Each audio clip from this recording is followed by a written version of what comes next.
পিয়ালিস পোয়েট্রিতে সকল বন্ধুদেরকে স্বাগত জানাই। আমি পিয়ালি চলে এসেছি তোমাদের সঙ্গে আজকে আবার নতুন কিছু কথা বলবো বলে। আজকে আমি রবীন্দ্রনাথ ঠাকুরের লেখা বীরপুরুষ কবিতাটা আবৃত্তি করে শোনাবো। শুরু করি তাহলে।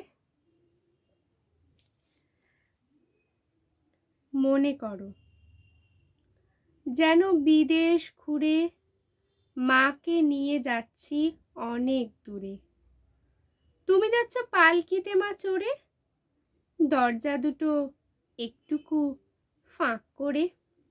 আমি যাচ্ছি রাঙা ঘোড়ার পরে, টগবগিয়ে তোমার পাশে পাশে। রাস্তা থেকে ঘোড়ার খুঁড়ে খুঁড়ে রাঙা ধুলোয় মেঘ উড়িয়ে আসে। সন্ধে হলো, সূর্য নামে পাটে, এলেম যেন জোড়াদিঘির মাঠে। ধুধু করে যেদিক পানে চাই, কোনোখানে জনমানব নাই।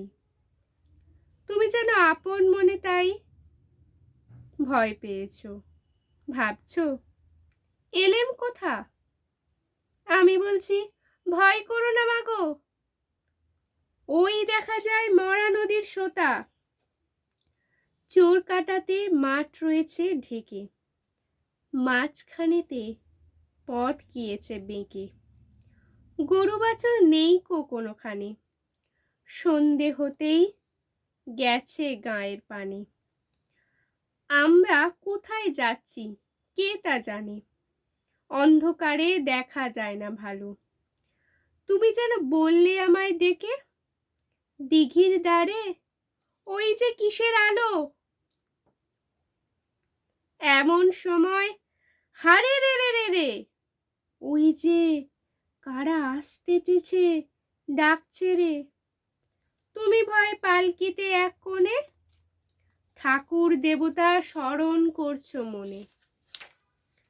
বেয়ারাগুলো পাশের কাঁটা বনে, পালকি ছেড়ে কাঁপছে থর থর। আমি যেন তোমায় বলছি ডেকে, আমি আছি, ভয় করো না মাগো, ভয় করো না মাগো। হাতে লাঠি, মাথায় ঝাঁকড়া চুল, কানে তাদের গোজা জবার ফুল। আমি বলি দাঁড়া, খবরদার, এক পা কাছে আসিস যদি আর, এই যে দেখ আমার তলোয়ার, টুকরো করে দেব তোদের সেরে। শুনে তারা লম্ফ দিয়ে ওঠে, চেঁচিয়ে উঠল হারে রে রে রে রে। তুমি বললে যাসনে খোকা ওরে। আমি বলি দেখো না চুপ করে। ছুটিয়ে ঘোড়া গেলেম তাদের মাঝে, ঢাল তলোয়ার ঝনঝনিয়ে বাজে। কি ভয়ানক লড়াই হলো মাঝে, শুনে তোমার গায়ে দেবে কাঁটা। কত লোক যে পালিয়ে গেল ভয়ে, কত লোকের মাথা পড়লো কাটা। এত লোকের সঙ্গে লড়াই করে ভাবছো খোকা গেলই বুঝি মরে। আমি তখন রক্ত মেখে ঘেমে বলছি এসে লড়াই গেছে থেমে। তুমি শুনে পালকি থেকে নেমে চুমো খেয়ে নিচ্ছ আমায় কোলে। বলছো ভাগ্যে খোকার সঙ্গে ছিল, কি দুর্দশা হতো না তা না হলে। রোজ কত কি ঘটে যাহা তাহা, এমন কেন সত্যি হয় না আহা। ঠিক যেন এক গল্প হতো তবে, শুনতো যারা অবাক হতো সবে।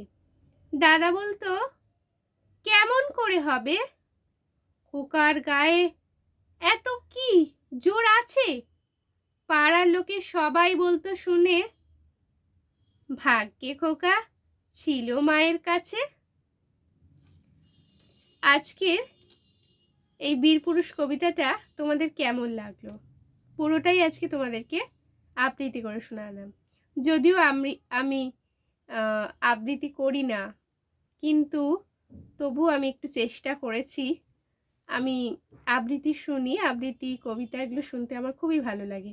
তাই আমিও একটু আমার মতন করে চেষ্টা করলাম। জানি আমি অতটা ভালো বলতে পারি না, তাও একটু চেষ্টা করেছি। যদি তোমাদের আমার এই বীরপুরুষ কবিতাটা আবৃত্তি ভালো লাগে তাহলে অবশ্যই আমাকে কমেন্ট করে জানাবে। আর যদি ভুল কিছু বলে থাকি কোথাও, সেটাও আমাকে অবশ্যই কমেন্টে জানাবে। তাহলে আমি পরের ভিডিওতে আমার নিজের ভুলগুলো সংশোধন করতে পারবো। ভালো থেকো বন্ধুরা, টাটা, আবার দেখা হবে।